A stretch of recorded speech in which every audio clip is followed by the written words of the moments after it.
All right, listen up. This is the Prime to Rise podcast. We are here to redefine education. Well, how do we do that? We prime you to bring value. We prime you to take advantage of opportunities. We prime you to rise up the ranks in your career. My name is Ike. I am your host. You can follow me at Don't Tread on Ike on Instagram. We also have my guy Chris here. You can follow him at Shine On. I will tag him in the posts.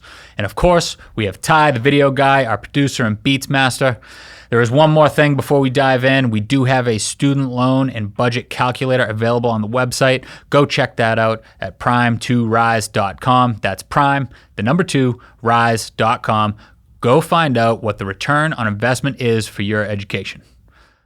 Let's dive in. Population collapse.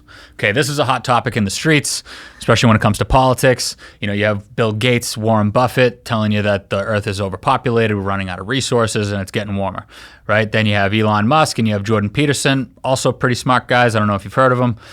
They're warning about the opposite, population collapse, right? So I think everyone knows the first one. Not many people are familiar with the second one, but the theory behind population collapse is that when you have a dwindling population, and basically we're going towards a exact replacement rate right now, right? You become top heavy. So you end up with a lot of old people, less and less young people, and you face an economic collapse because the young people coming in can't support the older people economically, right? So you end up having an economic collapse, hunger, poverty, people die, yada, yada, right?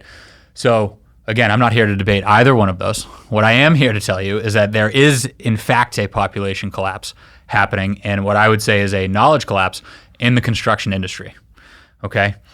There is also a resource problem, but let's stick to the population collapse for now. So what is the problem? Knowledge comes from education. Education is the best experience, right? That's why usually when people graduate from college, everyone agrees you learn more in the first 6 months or year after college than you did the entire time in. It's because you're gaining real world experience. You're looking in the mirror, you're finding things out about yourself. And what you're also doing is you're leveraging other people's experience, right? And if you're not, you got to start doing that, right? So you got to find a mentor, you got to surround yourself with the right people, the right opportunity, because you walk in with a year of experience, but if you're pulling knowledge from people and learning from those who have 10, 20, 30 years in the business, now you're leveraging their experience, and that's where the real value comes in, right? So let's go over some stats, because I don't know if you guys know this, but Chris is not in the construction industry, right? So Chris is, and that is intentional that he is on this podcast because he is green and he has a fresh perspective that a lot of you may have, and he's very good at asking questions. So let's go through some stats that might grab your attention. 20 years ago, 30 years ago, what was the average age in the construction industry, you think? Anybody. We're talking sweeping floors, hammering nails, project manager, architect, business guy, whatever. 30? 32. Pretty good, right? Today, what do you think it is? Older. So it's older. It's obviously a leading question, right? Like we're having this conversation for a reason. It's 42. Okay, I have seen other stats where people debate this and they say it's 51. Either way, it's a lot older to a serious degree, right? Now, 50% of that population is over the age of 46. So what does that mean? That means that in the next 20 years, half of the construction population is going to retire. So half of your laborers, your plumbers, your architects, your engineers, your project managers, your business owners, half of those people are going to retire. But you're also losing all that knowledge. And we're going to get to that, right? Okay. So that is very important because I don't think that most people, they see the numbers and the people, but it's not about the people really. It's about the knowledge, right? That's the real risk, because how do we come back for that once it's gone? Once all those people retire and die or go away and hide in Florida on a boat or something like that, right? So the question is, as we mentioned with the population collapse, is there's a dwindling population, right? That means that however many people are in there now are leaving and less people are coming in. That rate is 7 to 1. For every 7 people that retire or die in the construction industry, only 1 comes in. It's crazy. And you see 7 out, 1 in. You see it across the board too. They had that. It's been a topic in aviation for pilots, for AMTs. That age now, the average mechanic, I believe, is 61. in the aviation industry. So that's even higher. So which is crazy. all these specialized fields are Nobody's going to be able to fix a plane in like 10 years. That's what that means, right? They're hoping teleportation is going to be available. So. You know who else has this problem? And I'm just going to say it right now. I would drop stock in the MLB. I think baseball's dying. When the average person watching baseball is 56, I think it is, you're screwed because kids aren't playing. I don't know too many kids that play baseball nowadays. But that's not. We're not here to talk about baseball. Okay. So what does that mean? Let's paint the picture, right? I like talking about how many people are in the room. 100 people in the construction industry today, right? 50 of them are going to retire real soon. How many people come in? That means at a rate of 7 to 1, people leaving to coming in, that means that only 7 are going to replace those 50, right? So what's taking 100 people to do now, we're only going to have 57 to do then, right? And the industry is already stretched. So like people are already at bandwidth, they're getting burnt out. So in an already stressed industry with a high demand, we're about to lose about half of the workforce, right? So what does that mean in terms of two things. What does that mean in terms of the downsides, and then where's the opportunity in that? So on the downside, like we said, the best thing that you can do for your career is leverage the experience of those around you, right? So when those 50 people leave, those 7 people that come in don't have as many people to learn from, right? So they have less experience to leverage themselves. Now, what happens in the next 10, 20 years after that?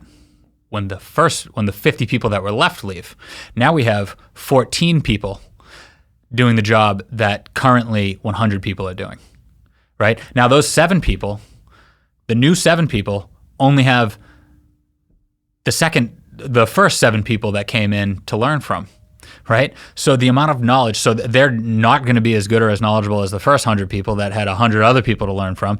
They're going to be less knowledgeable, which means that the next people are going to be less knowledgeable. And then you go 20 years later and those 7 people retire. Now you're only down to 8 people. And not only are you getting less people, but you're getting less experience to leverage. You're getting less knowledge to leverage, which means that there's less education available, which means that we're all getting dumber, right?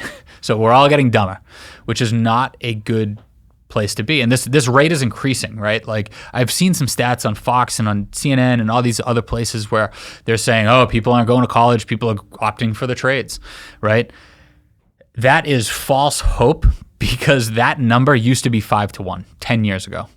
Right now it's 7 to 1. So yeah, maybe people aren't going to college as much now, and they're opting for the trades, and that is a good thing. It is encouraging, but it's not. The bleeding has not stopped. Like we are not even close to stopping the bleeding. So that's the bad part. So so that's where it can go. It's kind of getting worse. It's getting exponentially worse. So for somebody that's younger or wants to switch their career, everything like that, what's the opportunity here? So the opportunity is supply and demand, right? Again, if you knew in the stock market that you could buy something at $10 and sell it in a year for $100, you'd throw all your money into it, right? The numbers just in salaries since I entered the industry 20 years ago, like executives now throw up when they compare what they got paid in the 80s compared to what people get paid to start now, right? That's only getting worse. I mean, people that I graduated college with and people that have been in the industry for 10 years are shocked that in Florida, where everyone in New York and Boston that wanted to move to Florida, right? For years they were told, oh, you got to take a pay cut, right? Kids are walking out of colleges that just started a construction management program, right? Don't even have like a crop to claim is like, hey, we got a good talent pool here at 65, 68 grand in Florida. Right? Again, they're walking out with 75 grand in New York. So that's only going to get better, right? And as the population dwindles, as the supply dwindles and demand either maintains the same or increases, right? And it's going to increase, right? Building's never going to stop and maintenance is never going to stop, right? Salaries are going to keep going up. When there's less people that know how to do what you do and less people that are capable of bringing the value to the table that you can bring, ching ching, you're going to be making money hand over fist.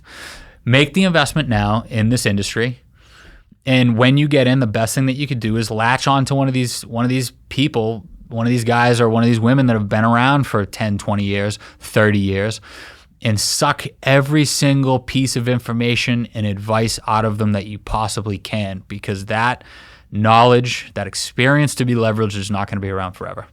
Yeah. And it's only going to make you more valuable. It's going to make you more money. And I mean, we as an industry and we as a world, as humans, like we actually need it too. So if you want to go down the virtuous route and you want me to try to tell you that like it's good for humankind, like it genuinely is. Okay. So, and I know we're going to talk about mentorship on the next one, but just to recap this one, how would you summarize this, what we just talked about? So population collapse is real. I'm not going to sit here and debate about the left and the right and whether or not that's a good thing, right? It is real in this industry. Population collapse in the construction, architecture, engineering industry, people from sweeping a broom to running a project to designing it as an architect or engineer is dwindling. The demand will not go away. The less people that are able to bring that value to their community, the more they're going to be able to charge. You are going to be making money hand over fist as time goes on in this community. Make the investment now in architecture, engineering, and construction. You will not regret it.